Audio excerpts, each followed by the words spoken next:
Bismillahirrahmanirrahim. Assalamualaikum warahmatullahi wabarakatuh.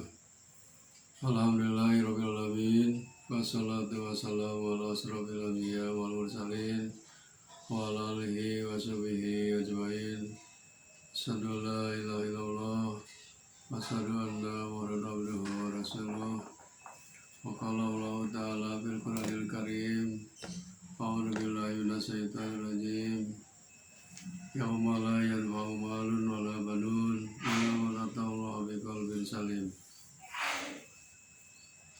Saudara-saudaraku yang dirahmati Allah SWT, alhamdulillah pada hari ini kita masih dipercaya oleh Allah SWT, masih diberi umur oleh Allah SWT untuk bekal bersyukur kepada Allah SWT dengan cara melaksanakan segala perintahnya dan menjauhi segala larangannya. Marilah kita panjatkan puji syukur kita kepada Ilahi Rabbi yang mana Allah SWT telah memberikan nikmat yang paling besar kepada kita, yaitu nikmat iman, nikmat Islam, nikmat ihsan, dan nikmat kesehatan. Salawat serta salam mudah-mudahan dilimpahkan kepada junjungan alam Nabi Muhammad SAW, juga kepada keluarganya, para sahabatnya, dan tidak lupa kepada kita sebagai umatnya. Amin ya Allah ya Rabbal Alamin.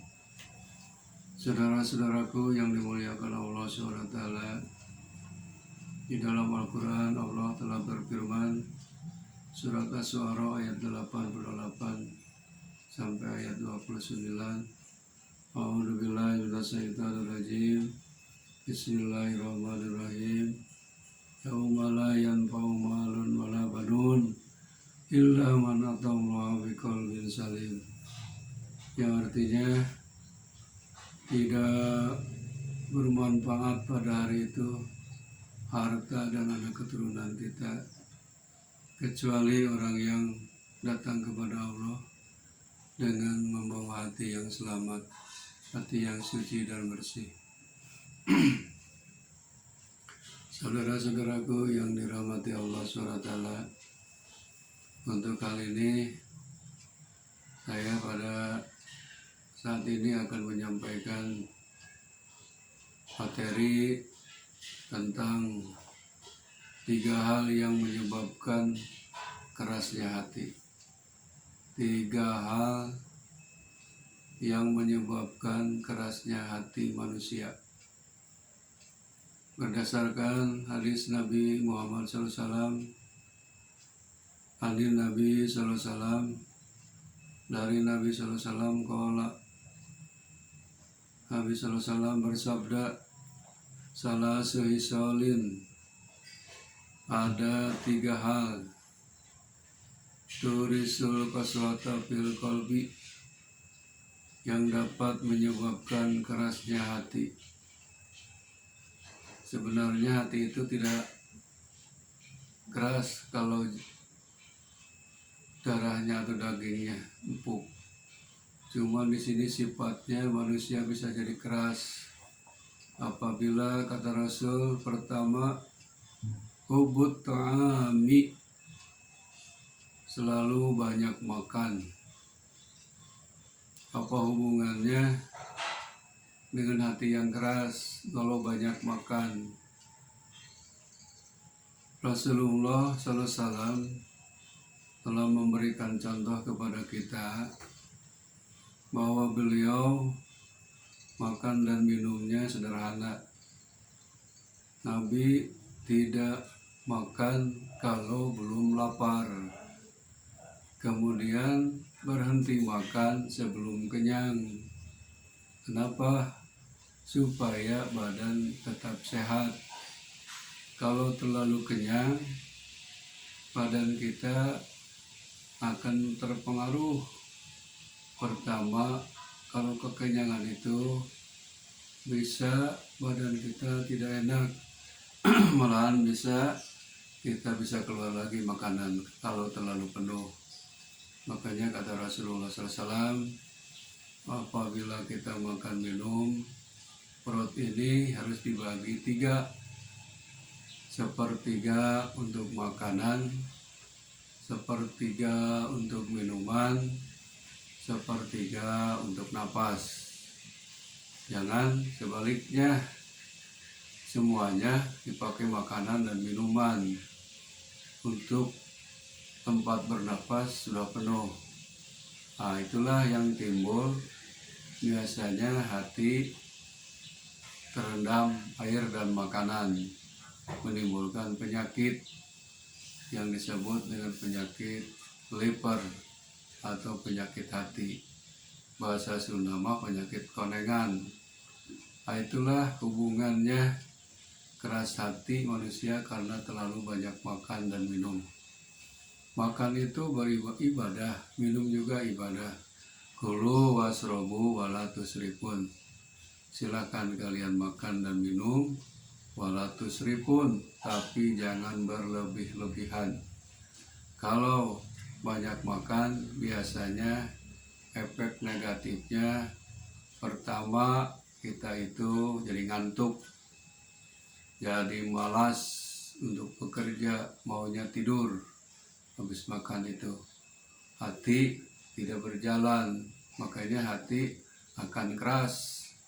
Hati kita akan keras karena terlalu banyak makan. Makanya kita makan itu harus dibatasi. Minimal makan minum itu sehari 3 kali. Pada umumnya yaitu waktu pagi, kemudian siang hari, dan kemudian malam hari. Itu juga porsinya jangan terlalu berlebih-lebihan, sebab bisa menimbulkan penyakit.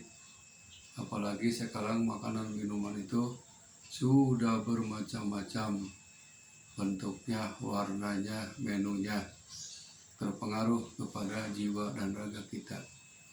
Yang kedua, kata Rasulullah SAW, hati bisa keras, yaitu wahubun naum. Hubun naum itu banyak tidur. Kalau kita banyak tidur, otomatis waktu sia-sia, hanya seharian dipakai tidur. Padahal Allah Subhanahu wa Ta'ala melalui Rasul sudah mencontohkan kita dikasih waktu sehari semalam itu 24 jam. Kemudian menurut ilmu kesehatan, tidur itu maksimal 7 jam. Mulai dari jam 9 malam sampai jam 4 pagi, itu jumlahnya 7 jam. Selama 17 jam berarti kita itu tidak tidur. Masih kita berusaha, atau kita masih artinya tidak tidur, masih kesana kemari. Jadi Allah memberikan waktu 24 jam, 7 jam untuk tidur, 17 jam untuk berusaha, berikhtiar, mencari maisha. Selama 17 jam itu, pasti kita selama 17 jam mengalami atau melakukan dosa atau kesalahan. Makanya oleh Allah SWT, kesalahan-kesalahan, dosa-dosa kecil akan terhapus dengan sholat yang sebanyak 17 rakaat sehari semalam. Nah, 17 rakaat itu sama dengan 17 jam waktu kita tidak tidur. Tidurnya hanya 7 jam. Tidak mungkin orang yang sedang tidur selama 7 jam melakukan dosa dan kesalahan. Oleh Allah diberi Rahman Rahim, selama 17 jam ini manusia pasti melakukan kesalahan. Makanya dengan sholat 17 rakaat atau 5 waktu akan menghapus dosa dan kesalahan kita. Amin ya Allah. Yang ketiganya, yang bisa menyebabkan hati keras adalah wahuburohati. Wahuburohati artinya banyak bersenang-senang, banyak beristirahat. Bukan artinya kita tidak boleh senang, bukan artinya kita tidak boleh istirahat, tapi jangan berlebih-lebihan. Karena terlalu senang, akhirnya lupa kepada yang memberi kesenangan. Siapa? Yaitu Allah Subhanahu wa Ta'ala. Karena kita capek, misalkan setelah mencari nafkah lahir dan batin, kita istirahat, sampaikan melewati tidak melakukan sholat. Nah, itulah yang bisa hati menjadi keras. Kalau hati sudah keras, susah untuk diobati. Contohnya di sini ada hadis Rasulullah SAW bahwa hati manusia itu terbagi kepada 3 macam. Yang satu ada hati yang sehat, kedua ada hati yang mati, yang ketiga ada hati yang sakit. Hati yang sehat adalah hatinya orang-orang mukmin. Kalau sehat kan segala macam pun pasti berjalan dengan lancar. Sebab hatinya sehat, tidak ada gangguan. Ada perintah, siap laksanakan. Ada larangan Allah, siap untuk meninggalkan. Karena hatinya sehat. Yang kedua, hati yang mati. Kalau ini hati mati, sudah tidak bisa dikasih nasihat lagi. Dipaksakan juga tidak akan masuk. Siapa itu hati yang mati? Hati yang mati adalah orang-orang kafir. Orang-orang kafir itu oleh Allah sudah dicap Watamawallahu ala qulubihim wa ala absarihim isawatu walahum la yubsirun. Ditutup pandangannya, penglihatannya, pendengarannya. Karena apa? Karena dia sudah mati hatinya. Naudzubillah min dzalik. Yang ketiga, ada hati yang sakit. Ini mah sebaliknya dari hati yang sehat. Kalau hati yang sakit adalah hatinya orang munafik. Digambarkan oleh Allah dalam Quran surah Al-Baqarah. A'udzu billahi minasyaitonir rajim. Bismillahirrahmanirrahim. Fi qulubihim maradun fazadahumullahu marada. Di dalam hati mereka itu ada suatu penyakit. Penyakitnya makin bertambah parah. Itulah hati orang-orang munafik. Orang munafik itu bermuka dua, tidak punya malu. Kalau digambarkan oleh Rasul, orang munafik itu seperti binatang bunglon, bisa menyesuaikan diri. Bunglon kan kalau merayap di tempat hitam badannya jadi hitam. Kalau merayap di benda yang merah, rubah badannya jadi merah. Kalau merayap di pohon yang hijau, badannya rubah jadi hijau. Itulah sifat munafik, bagaikan bunglon, berupa-rupa bentuk, berupa-rupa wajah, berupa-rupa kulit dan warna. Orang munafik itu kalau dikatakan berimanlah kepada Allah, dia menjawab apa? Kami beriman. Kemudian janganlah kalian berbuat kerusakan di muka bumi. Dia menjawab kami berbuat kebaikan di muka bumi. Padahal mereka itu berbuat kejahatan, kerusakan di muka bumi. Itulah hati yang sakit. Saudara-saudaraku, bahwa Allah Subhanahu wa Ta'ala nanti akan meminta pertanggungjawaban kepada kita tentang alat tadi di dalam surah Al-Isra ayat 36. A'udzubillahi minasyaitonirrajim. Bismillahirrahmanirrahim. Innas sam'a wal basara wal fuada kullun ulaika kana anhu mas'ula. Sesungguhnya pendengaran, penglihatan, hati semuanya akan diminta pertanggungjawaban oleh Allah Subhanahu wa taala. Jadi alat yang vital ini pemberian Allah, telinga untuk mendengar, mata untuk melihat, hati untuk memikirkan. Fuad itu untuk memikirkan adalah kita diberi akal oleh Allah Subhanahu wa taala. Semua ini akan diminta pertanggungjawaban oleh Allah Subhanahu wa taala. Malahan Rasulullah SAW di dalam hadis yang lain menyatakan, inna fi jasadi ibni Adam mudghah idza solahat solahal jasadu kulluhu wa solahal sairul badani.